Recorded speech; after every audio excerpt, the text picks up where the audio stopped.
Welcome to love your life. బంగారంలో ప్రతి సన్నని తీగకు విలువ ఉన్నట్లే జీవితంలో ప్రతి క్షణానికి విలువ ఉంది. మానవ శరీర శాస్త్రం. జీవకణాలు. మానవ శరీరంలో 60 లక్షల కోట్ల జీవకణాలు ఉన్నాయి. జీవకణాలు ప్రతి క్షణం కోట్ల సంఖ్యలో నశిస్తుంటాయి. వాటి స్థానంలో కొత్త జీవకణాలు ఉత్పత్తి అవుతూ ఉంటాయి. గోళ్ళలోనూ వెంట్రుకలోనూ నిర్జీవ కణాలు ఉంటాయి. అందుచే వాటిని కోసినప్పుడు మనకు బాధ ఉండదు. కండరాలు.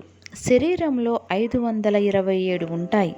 శరీరపు బరువులో కండరాల బరువు పురుషులలో 42%, స్త్రీలలో 36% ఉంటుంది.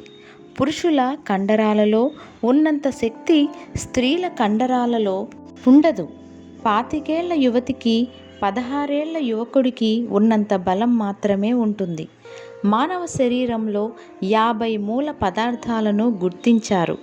కాల్షియం, కార్బన్, ఫాస్ఫరస్ వంటి పదార్థాలు ఉన్నాయి.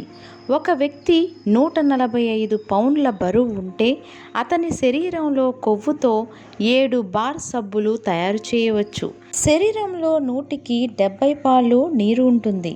ప్రతి మనిషికి రోజుకి సరిపడా నీరు 3 లీటర్ల నుంచి 4 లీటర్ల వరకు నీరు అవసరం. ఒక మామూలు మనిషి శరీరంలో 45 లీటర్లు నీరు ఉంటుంది. జ్ఞానేంద్రియములు. మన శరీరమందు బాహ్య ప్రపంచమందు కలుగు కొన్ని ప్రేరణములను స్వీకరించుటకు కొన్ని ప్రత్యేక అవయవములు ఉన్నాయి. వీటిని జ్ఞానేంద్రియములు అంటారు. కన్ను, ముక్కు, చెవి, నాలుక, చర్మము మనకు గల జ్ఞానేంద్రియములు.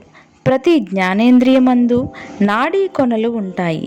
ఇవి పరిసరముల అందలి ప్రేరణములను స్వీకరించి ఆ ప్రేరణములను బోధక నాడుల ద్వారా పెద్ద మెదడునకు అందచేస్తాయి. పెద్ద మెదడునందలి కట్టెక్సు భాగమునందు ఒక్కొక్క జ్ఞానేంద్రియమునకు సంబంధించిన ప్రత్యేక స్థలము ఉంటుంది. జ్ఞానేంద్రియమునందు బోధక నాడి ద్వారా వచ్చిన ప్రేరణము ఈ ప్రత్యేక భాగమునకు చేరుతుంది. అప్పుడు ఈ స్థలమునందు ప్రేరణమునకు సంబంధించిన జ్ఞానము కలుగుతుంది. ఉపయోగపడని అవయవములు శరీరంలో 60 వరకు ఉన్నాయి. రక్తములో ఎర్ర కణములు, తెల్ల కణములు, ప్లాస్మా అను పదార్థం ఉంటాయి. రక్తము ఎర్రగా ఉన్న దానిలో 90% నీరు ఉంటుంది. ఎర్ర కణములు ఇవి గుండ్రముగా బిళ్ళల వలె ఉంటాయి. ఒక చిన్న రక్తపు చుక్కయందు 50 లక్షల ఎర్ర కణములు ఉంటాయి.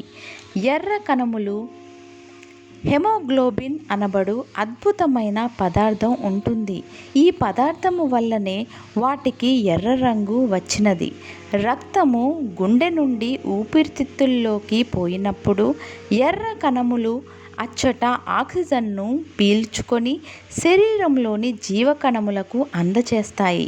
మనం తినే ఆహార పదార్థంలోని ఇనుము మూలంగానే రక్తం చిక్కగాను ఎర్రగాను ఉంటుంది. తెల్ల కణముల సంఖ్య ఎర్ర కణముల సంఖ్య కన్నా తక్కువ. ఒక చిన్న రక్తపు చుక్కయందు 8000 తెల్ల కణములు మాత్రమే ఉంటాయి.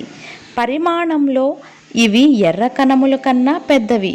రోగాలను పుట్టించే సూక్ష్మజీవులు శరీరంలో ప్రవేశించినప్పుడు తెల్ల కణములు వాటిని హరించివేయటానికి పూనుకుంటాయి.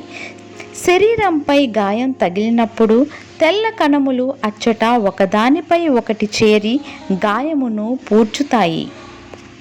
ప్లాస్మా రక్తంలో ఉండే పసుపు పచ్చని పదార్థం. గాయాలు తగిలినప్పుడు శరీరం నుండి వెలువడే రక్తం గడ్డకట్టడానికి ఈ పదార్థం తోడ్పడుతుంది. శరీరంలో ఎర్ర కణాలు, తెల్ల కణాలు ఎముకల మూలిగలో పుడతాయి.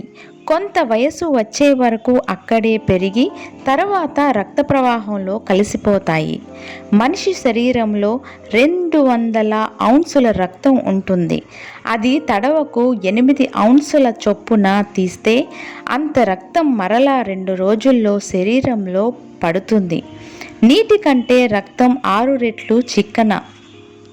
ధమనులు గుండె నుండి శరీరమందలి ధాతువులకు మంచి రక్తమును తీసుకొని పోవు రక్త కణములు. గుండె నుండి ఊపిరితిత్తులకు పోవు ధమనియందు మలిన రక్తము ఉంటుంది. శరీర దావుల నుండి వెలుపలికి వచ్చిన కొన్ని రక్త కేశనాళాలు ఒకటిగా ఏర్పడుట వల్ల పెద్ద రక్తనాళములు ఏర్పడతాయి. వీటిని సిరలు అందురు. ఇవి గుండెకు రక్తమును తీసుకుని పోవును. ఊపిరితిత్తుల నుండి గుండెకు రక్తమును తెచ్చు సిరల యందు మాత్రమే మంచి రక్తము ఉంటుంది. మానవ శరీరంలో వ్యాపించి ఉన్న సూక్ష్మ రక్త కణాల మొత్తం 60,000 మైళ్ళు. రక్తం గంటకు 7 మైళ్ళ వేగంతో ప్రవహిస్తుంది.